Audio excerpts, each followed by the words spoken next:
We are doing a specialty crime scene presentation today from the investigators team number 3. Today we're going to discuss with you a shooting crime scene, and where we're going to start by explaining the uniqueness of a shooting crime scene. A shooting crime scene may have challenges posed on the investigators, special equipment, training, and investigators protocol. Also, there's processing techniques commonly used on shooting crime scenes. We'd also like to point out, does this type of crime scene require special evidence collection or packaging techniques? And last but not least, the safety concerns that we endure on shooting crime scenes that are required. First off, we'd like to express what makes crime scenes unique from the shooting crime scene, unique from other crime scenes. And first, we would like to add that there's 3 typical crime scenes. There's a vehicle, there's an indoor, and last there's an outdoor. A vehicle crime scene may be something to the nature of a drive-by, or someone may have been shot inside a vehicle and they have to analyze the vehicle from the inside or out. There's also the indoor crime scene, where you have the crime scene where it's inside an area or a building or a residence that's covered or inside. Last but not least, there's, like I said, the outdoor crime scene. And this can contain any type of yard or some open space or place that's outdoors. Secondly, we would like to address the types of challenges that are posed on crime scene investigators. I would like to point out the 2 main challenges that I have mainly concern with. The first challenge is that investigators may be the last to appear on the shooting crime scene, so the evidence may have been tampered with unintentionally. The evidence may have been disturbed due to previous evidence collection teams, or it may just even be missing in all due to previous law enforcement or, like I said, any other crime scene evidence collection team. The last thing that I would like to address is that weather and lighting plays a big factor in challenges on crime scene investigators. The weather may be very harsh that day. It may have rained, or let's say for instance it had rained during the investigation, or it previously rained that day. It makes it very difficult to collect evidence effectively because you have the moisture and the wetness from the rain. Lighting. With the lighting, we have a document, and it was processed from a shooting crime scene, and it's a dark print fabric with gunpowder. It was photographed with regular lighting and IR. This is typical with lighting. Lighting, like I said, plays another challenge for crime scene investigators. We also have another photo that demonstrates that the points on the scale where the white in residue and the L shape one, it shows exactly where the point is, and the large scale shows the demonstration of the defects of the entire area. Alright, summer education required for ballistic individuals is they need actually a bachelor's in forensic science, and some of that involves biology, chemistry, calculus, geometry, physics, and criminalistics. Chemistry, biology, physics, and calculus. Some of these are used to determine the projectile or the speed of the projectile and determine where it has landed, to see the angles, and to determine the range of the individual that shot the gun. Some other trainings that is needed for ballistic individuals is they have to know the ammunition, the wound ballistics, gunpowder residue, and many more, which actually helps to determine who shot the bullet again. So it's a really difficult job to do. And there's actually 3 different types of ballistics. Internal ballistics is one type of study, basically. These type of people actually are testing the range on which the bullet was shot from, and they're usually in labs. They're not actually outdoor in the fields testing these items. Another form is terminal ballistics. Terminal ballistics, they actually calculate the entry and exit points of an object, like the entry-exit wounds from a person, or entry and exit points on a wall or object. And external ballistics, these people are done by crime scene investigator, a police officer who has the training to analyze ballistics. And these people actually determine the time and the final point which the bullet has landed, probably the time when the bullet was shot from the gun to the point that stopped in a wall. And they actually determine the angles which the bullet came from, which probably would have been up on a high wall or a low piece of a car or something. They can determine which angle the bullet came from. And some tools that they actually use to determine these factors are a trajectory rod, which it's used for the angles, lasers to see better their targets, cameras, sketches, and scales to measure everything from the crime scene.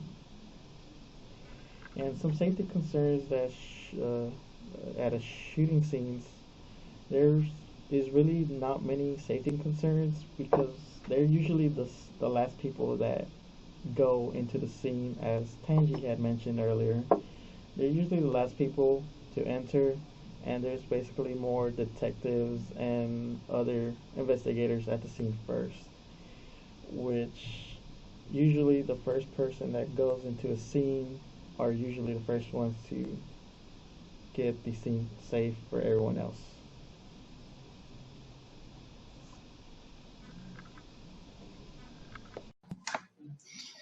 Alright, so my group had shooting scenes, and my part was the special evidence collecting and packaging techniques of a shooting scene.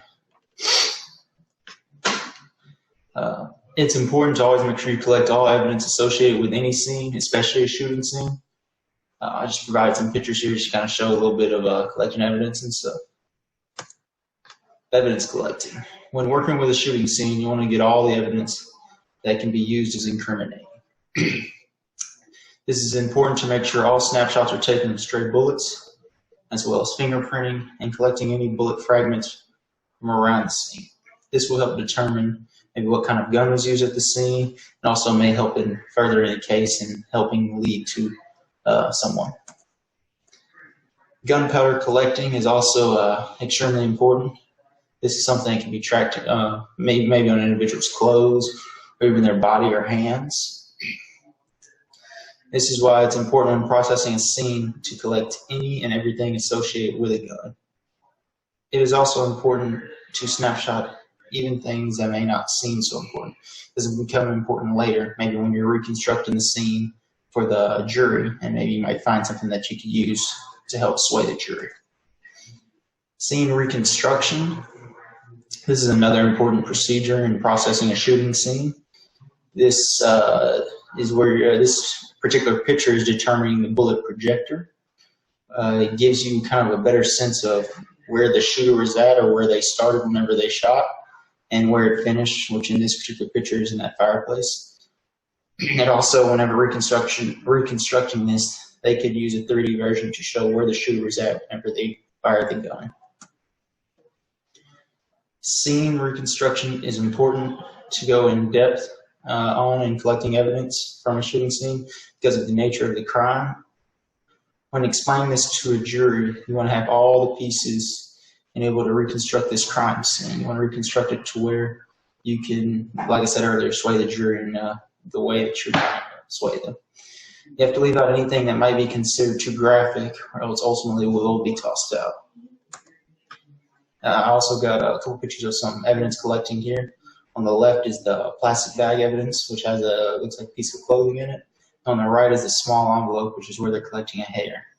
It's important to package everything from a shooting, although there are certain things that need to be packaged separately or in a certain container. When packaging items from a crime scene, you want to make sure that if there is any clothing that you seal off in a plastic bag. That way, if there's anything on it that needs to be tested, it can be tested for residue. If you want to swab the residue or any liquid or anything, you can use, like in this picture right here, a swab, then insert it back in the tube. That way it can't be contaminated or ruined or anything like that. And then it can also be transported and reopened safely. This is an important procedure in a case like this because it can lead to a lot of different connections of the shooter. Here's some other packagings. These would be the paper that they package it in. There are many different collection methods to choose when packaging items from a scene. Anything that may or has a substance on it would need to be swabbed, or you could put it in a container like earlier, or maybe in a plastic bag, or even like on the t-shirts and stuff, you can use the fold and put them in something to protect it, plastic bag, most likely. As for a weapon, it would be best to put it probably in a bag as well. If you put it in the paper, sometimes it wouldn't be bad, but then also it can, if it has anything on it, it can also get lost in the brown paper sack. As for the rounds, you can use the small envelopes like the hair earlier, and these would be maybe efficient in that smaller space, saving maybe if there's a fingerprint or anything like that on it to use. In conclusion, evidence packaging is always important in any scene. Although when it comes to shooting scenes, it's more important to make sure all information is collected precise. Evidence must be precise in a case where there is a murder or homicide that needs to be proven. Packaging items is another key factor in the prosecution. Everything must be packaged to where it can be analyzed and the data can be recorded. This will further the findings of the case and ensure easier prosecution or conviction. And then these are all the references in which I received all my slides from. Thank you.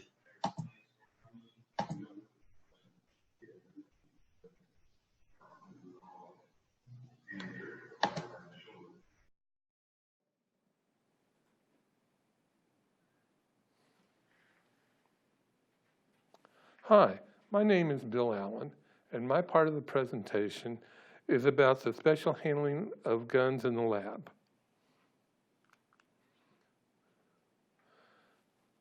The next part in the lab is about what happens after the photos are taken, after the fingerprints are done, after touch DNA and everything goes, the gun then goes to the gun lab.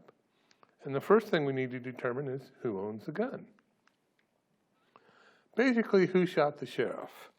The serial number will let investigators discover who owns the gun. I think Hogna said it best.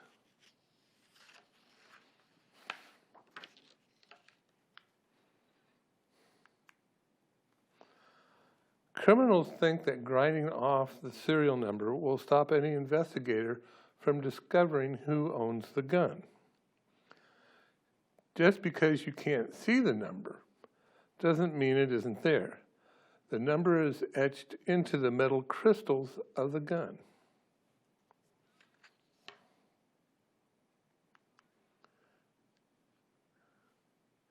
Now you need a bullet to compare to the crime scene. Some retrieval systems use little rubber balls and some use a water tank.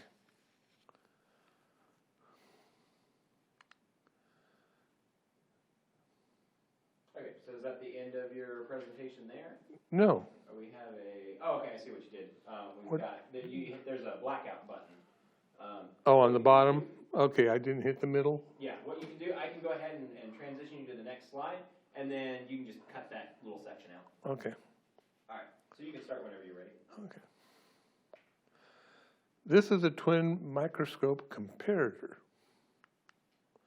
A twin microscope comparator can compare side by side the crime scene evidence to the bullet acquired in the lab. A match is when the striations from one bullet continue into the other one.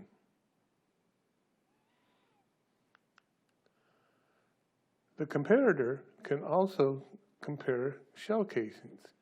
Each gun puts specific metallic or mechanical marks on each shell casing as it is ejected from the mechanism.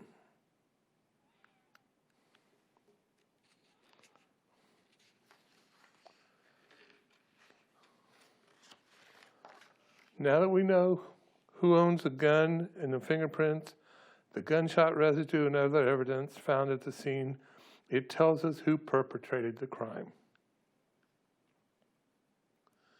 Now, here are some of the fine people who gave their knowledge to us to help us do this presentation.